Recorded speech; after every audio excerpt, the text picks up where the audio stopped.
There's a line to a quarry at the end of Thomas's branch. It goes for some distance along the road.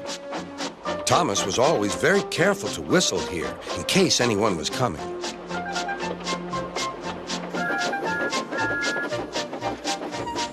Early one morning, a large policeman was sitting close to the line. Thomas liked policemen. He had been a great friend of the officer who had just retired.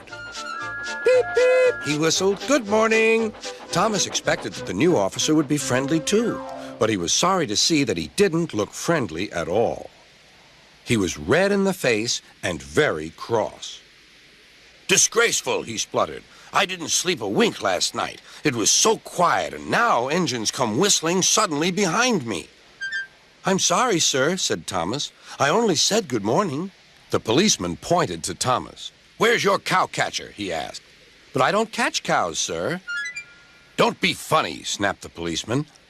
He looked at Thomas's wheels. No side plates either. And he wrote in his notebook.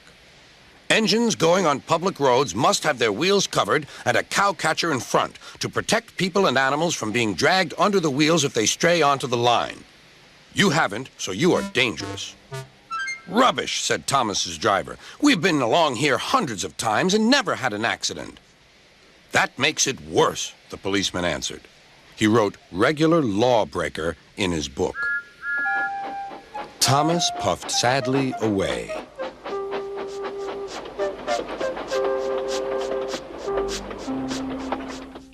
Sir Topham Hatt was having breakfast. He was eating toast and marmalade. The butler came in. Excuse me, sir. You're wanted on the telephone. Bother that telephone, said Sir Topham Hatt. I'm sorry, my dear, he said to his wife. Thomas is in trouble with the police, and I must go at once. At the station, Thomas's driver told Sir Topham Hatt what had happened. Dangerous to the public, indeed. We'll see about that.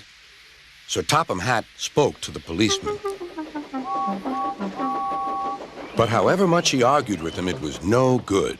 The law is the law, he said, and we can't change it. Sir Topham Hatt felt exhausted. I'm sorry, driver, he said. It's no use arguing with policemen. We will have to make those cowcatcher things for Thomas, I suppose. Everyone will laugh, sir, said Thomas. They'll say I look like a tram. Sir Topham Hatt stared. Then he laughed.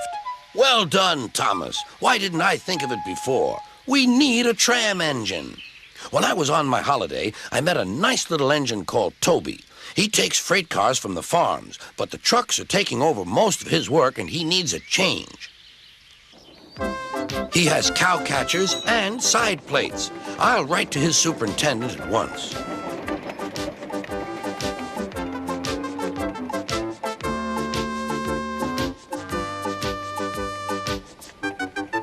A few days later, Toby arrived.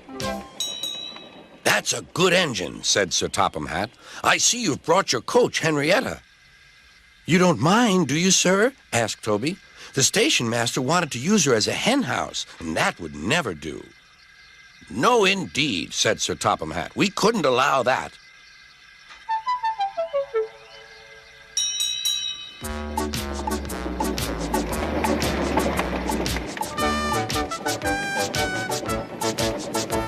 Toby made the silly cars behave even better than Thomas did.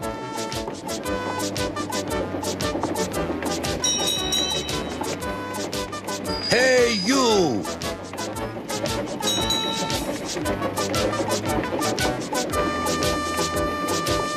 At first, Thomas was jealous, but he was so pleased when Toby rang his bell and frightened the policeman. They've been firm friends ever since.